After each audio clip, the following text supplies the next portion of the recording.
ವಶಕ್ಕೆ ಪಡೆದಿದ್ದಾರೆ. ಇಡಿ ಅಧಿಕಾರಿಗಳಿಂದ ಶಾಸಕ ಸತೀಶ್ ಸೈಲ್ ಅರೆಸ್ಟ್ ಮಾಡಲಾಗಿದೆ.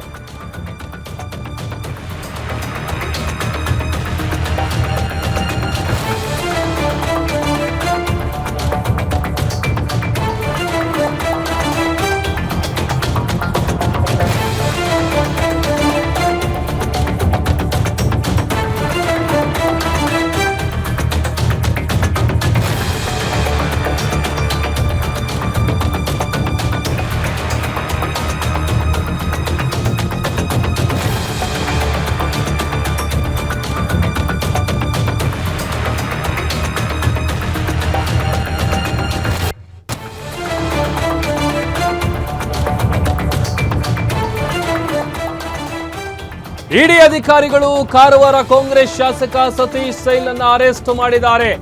ಅಕ್ರಮ ಹಣ ವರ್ಗಾವಣೆ ಕೇಸ್ನಲ್ಲಿ ಸತೀಶ್ ಸೈಲ್ ಅನ್ನು ಅರೆಸ್ಟ್ ಮಾಡಲಾಗಿದೆ. ವಿಚಾರಣೆಯ ಬಳಿಕ ಇಡಿ ಅಧಿಕಾರಿಗಳು ಸತೀಶ್ ರನ್ನ ಬಂಧಿಸಿದ್ದಾರೆ. ಅಕ್ರಮ ಗಣಿಗಾರಿಕೆ ಅದಿರು ಸಾಗಣೆ ಕೇಸ್ನಲ್ಲಿ ಸೈಲ್ ಆರೋಪಿ.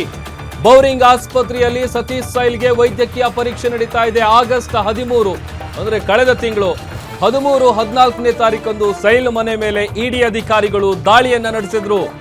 ಸೈಲ್ ಮನೆ ಮೇಲಿನ ದಾಳಿಯಲ್ಲಿ ಸುಮಾರು 14 ಕೋಟಿ ಠೇವಣಿ ಆಭರಣಗಳನ್ನ ವಶಕ್ಕೆ ಪಡೆದಿದ್ರು. ಇಡಿ ದಾಳಿಯಲ್ಲಿ ಸೈಲ್ ಮನೆಯಲ್ಲಿ 1.68 ಕೋಟಿ ನಗದು, 6.75 ಕೆಜಿ ಚಿನ್ನ ಪತ್ತೆಯಾಗಿತ್ತು. ಈಗ ಮತ್ತೊಬ್ಬ ಶಾಸಕನನ್ನ ಇಡಿ ಅಧಿಕಾರಿಗಳು ಬಂಧಿಸಿದ್ದಾರೆ.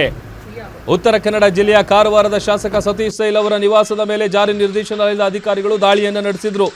ಈ ವೇಳೆ ಕೋಟ್ಯಾಂತರ ರೂಪಾಯಿ ಹಣ ಹಾಗೂ ಚಿನ್ನವನ್ನು ವಶಪಡಿಸಿಕೊಂಡಿದ್ರು. ಅಂದರೆ ಇದೆ 14 ಕೋಟಿ ಠೇವಣಿ, ಆಭರಣ ಇದೆಲ್ಲವನ್ನು ಕೂಡ ವಶಕ್ಕೆ ಪಡೆಯುವಂಥ ಕೆಲಸ ಆಗಿತ್ತು. ಈಗ ಅಕ್ರಮ ಅದಿರು ಸಾಗಾಟ ಕೇಸ್ನಲ್ಲಿ ಆಗಸ್ಟ್ 13, 14 ಅಂದರೆ ಕಳೆದ ತಿಂಗಳು ಶಾಸಕ ಸತೀಶ್ ಸೈಲ್ ಅವರ ನಿವಾಸದ ಮೇಲೆ ಇಡಿ ಅಧಿಕಾರಿಗಳು ದಾಳಿಯನ್ನು ನಡೆಸಿದ್ರು. ಆ ಸಂದರ್ಭದಲ್ಲಿ ಸಿಕ್ಕಂತಹ ಕೋಟ್ಯಾಂತರ ರೂಪಾಯಿ ಹಣ, ಚಿನ್ನವನ್ನು ವಶಪಡಿಸಿಕೊಳ್ಳಲಾಗಿತ್ತು. ಅದರ ಜೊತೆಗೆ ಕಾರವಾರ, ಗೋವಾ, ಮುಂಬೈ ಮತ್ತು ದೆಹಲಿಯಲ್ಲಿ ಶಾಸಕ ಸತೀಶ್ ಸೈಲ್ಗೆ ಸಂಬಂಧಿಸಿದ ಪ್ರದೇಶಗಳಲ್ಲಿ ಶೋಧ ಕಾರ್ಯವನ್ನು ನಡೆಸಲಾಗಿತ್ತು. ಆಗ ಕಾರವಾರ ಶಾಸಕ ಸತೀಶ್ ಸೈಲ್ಗೆ ಸಂಬಂಧಿಸಿದ ಸುಮಾರು 14 ಕೋಟಿ ಠೇವಣಿ, ಚಿನ್ನಾಭರಣವನ್ನು ಇಡಿ ಅಧಿಕಾರಿಗಳು ವಶಕ್ಕೆ ಪಡೆದಿದ್ರು. ಅದರ ಜೊತೆಗೆ ಸುಮಾರು 1.68 ಕೋಟಿ ರೂಪಾಯಿ ಹಣ, ಅದರ ಜೊತೆಗೆ 6.75 ಕೆಜಿ ಚಿನ್ನಾಭರಣವನ್ನು ವಶಕ್ಕೆ ಪಡೆದು ಈಗ ಸತೀಶ್ ಸೈಲ್ರನ್ನ ಅಧಿಕಾರಿಗಳು ಬೆಂಗಳೂರಿಗೆ ಕರೆತಂದಿದ್ದಾರೆ. ಬೆಂಗಳೂರಿಗೆ ಬಂದ ಮೇಲೆ ಬಹುಶಃ ಈಗ ನಂತರದಲ್ಲಿ ಅವರನ್ನು ಮೆಡಿಕಲ್ ಟೆಸ್ಟ್ ಎಲ್ಲ ಮಾಡಿಸಿ ಅದೇನು ಪ್ರೊಸೀಜರ್ ಇರುತ್ತೆ ಅದೆಲ್ಲ ಕೂಡ ಆಗುತ್ತೆ.